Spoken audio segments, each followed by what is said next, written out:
বাংলাদেশের আপডেট সংবাদে আপনাদেরকে স্বাগত। শুরুতেই সংবাদ শিরোনাম। শুরুতেই জানিয়ে দেব একটি গুরুত্বপূর্ণ ভয়ঙ্কর সংবাদ।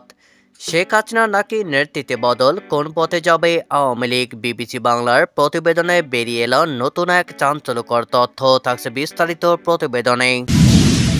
এরপর জানিয়ে দেব শেখ হাসিনা কি বর্তমানে ভারতে গৃহবন্দী, বেরিয়ে এলো নতুন এক চাঞ্চল্যকর তথ্য, থাকছে বিস্তারিত প্রতিবেদনে।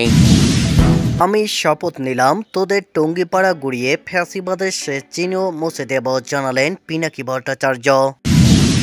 সবশেষে জানিয়ে দেব নিষিদ্ধ ছাত্রলীগ নেত্রী আর ছাত্রদলের নেত্রী নিয়ে মুখ খুলেছেন ইলিয়াস হোসেন। এতক্ষণ শুনছিলেন সংবাদ শিরোনাম, এবারে বিস্তারিত। গত বছরের জুলাই সংগঠিত গণ অভ্যুত্থানে দেশের রাজনৈতিক অঙ্গনে যে পট পরিবর্তন হয়েছে তাতে সবচেয়ে বেশি ক্ষতিগ্রস্ত হয়েছে ক্ষমতাচ্যুত আওয়ামী লীগ। বাংলাদেশের রাজনীতিতে দলটি আর কখনো ফিরে আসতে পারবে কিনা তা নিয়েও তৈরি হয়েছে সন্দেহ। যদি ফিরে আসেও তাহলে সেই ফিরে আসা কি শেখ হাসিনার নেতৃত্বে হবে নাকি আওয়ামী লীগের হাল ধরবেন অন্য কেউ? এমন বিভিন্ন প্রশ্নের উত্তর নিয়ে রাজনৈতিক বিশ্লেষকদের মতামত নিয়েছে বিবিসি বাংলা। সংবাদ মাধ্যমটির প্রকাশিত ওই খবর অনুযায়ী আওয়ামী লীগের নেতৃত্বে বদল আনার ব্যাপারে বিভিন্ন পক্ষের রাজনৈতিক চাপ বা পরামর্শ রয়েছে দলটির ওপর। তবে সেই সমস্ত চাপ ও পরামর্শ উপেক্ষা করেই সামনে এগোতে চাইছে দলটি। সামনে এগিয়ে যাওয়ার ক্ষেত্রে দলের শীর্ষ পদে শেখ হাসিনার জায়গায় পরিবর্তন আনার কোনো চিন্তা নেই ক্ষমতাচ্যুত আওয়ামী লীগের ভিতরে।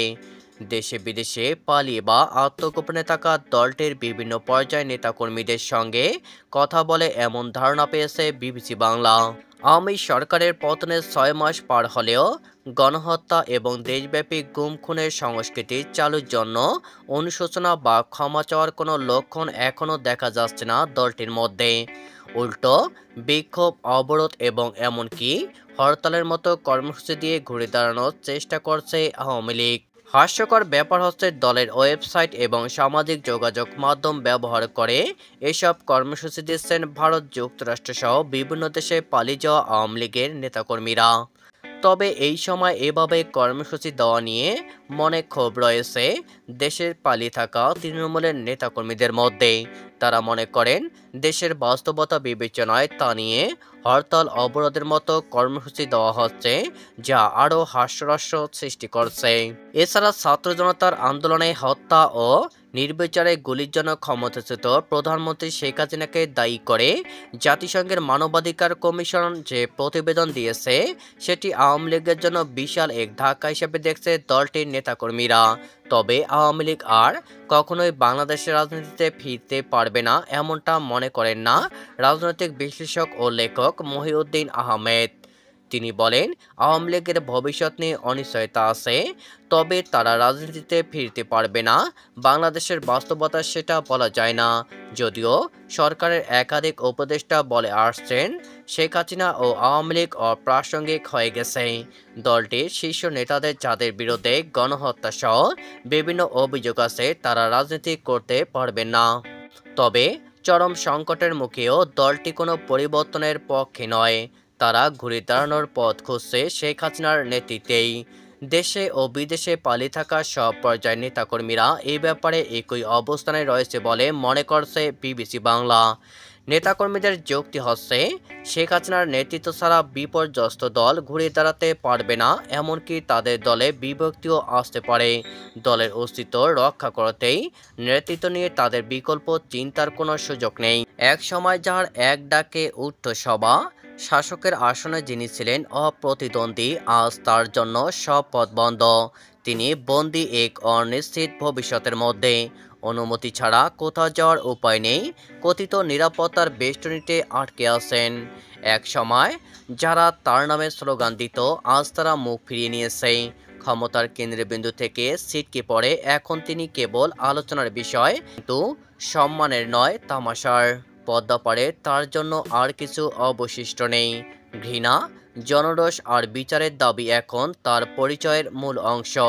রাজনীতির সেই দুঃসময়ের ইতিহাস এখনও রয়ে গেছে।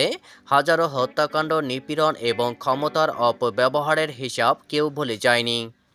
তাই সাধারণ মানুষ চান তিনি ফিরে আসুন এবং বিচারের মুখোমুখি হন। কিন্তু বাস্তবতা ভিন্ন কথা বলছে। তিনি ফিরতে চাইলেও কেউ তাকে স্বাগত জানাতে রাজি নয়। গঙ্গার পাড়ে যারা তাকে ঠাঁই দিয়েছিল তারাও আজ সন্দিহান। তাকে রাখা হবে নাকি ফেরত পাঠানো হবে এই প্রশ্নের উত্তর নেই। ভারতের অবস্থানও অস্বচ্ছ। আপাকে নিয়ে তাদের দ্বিধা স্পষ্ট। যেন এক কঠিন রাজনৈতিক বোঝা হয়ে উঠেছেন তিনি। বিশ্ব কূটনীতিতেও তিনি এখন অনাহিত। কোথাও কোনো সমর্থন নেই। যারা একসময় আপা বলে মাথার উপরে রেখেছিল, তার নির্দেশ ছাড়া কিছুই করত না, তারাই এখন তার নাম শুনে মুখ ফিরিয়ে নিচ্ছে। কেউ চাইছে না সেই পুরনো অধ্যায় আবার ফিরে আসুক। এক সময় যারা দলের গুরুত্বপূর্ণ নেতা হতে পারতেন না, তাদেরও এখন লাইভে এসে বক্তব্য দিতে হচ্ছে, হুমকি দিয়ে প্রাসঙ্গিক থাকার চেষ্টা করতে হচ্ছে। কিন্তু তার সেই হুমকিগুলোকেও আর কেউ গুরুত্ব দিচ্ছে না।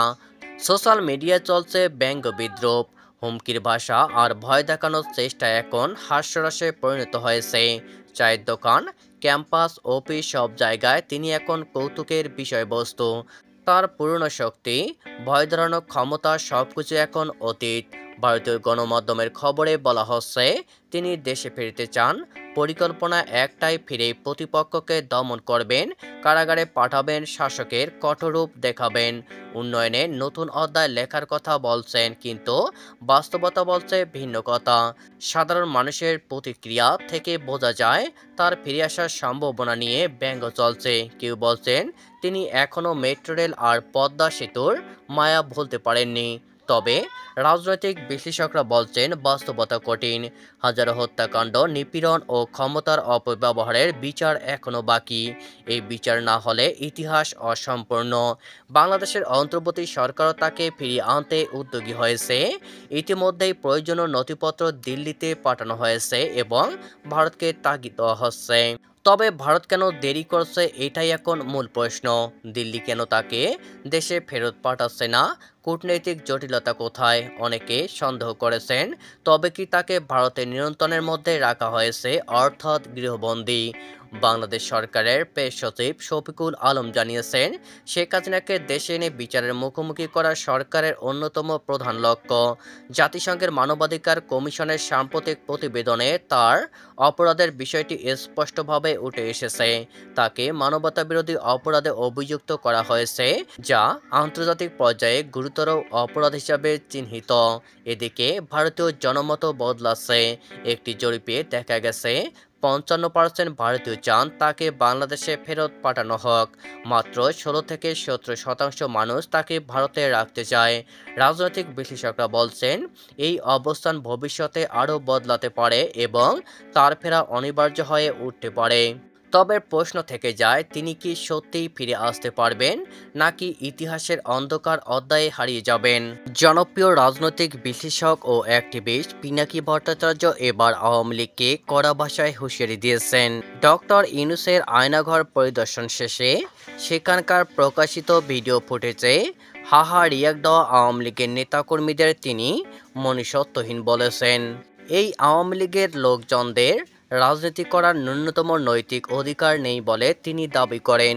পিনাকি আরও বলেন, জুলাই আগস্টের গণহত্যা নিয়ে যাদের ন্যূনতম অনুশোচনা নেই, তাদের সাথে তাদের ভাষাতেই জবাব দিতে হবে।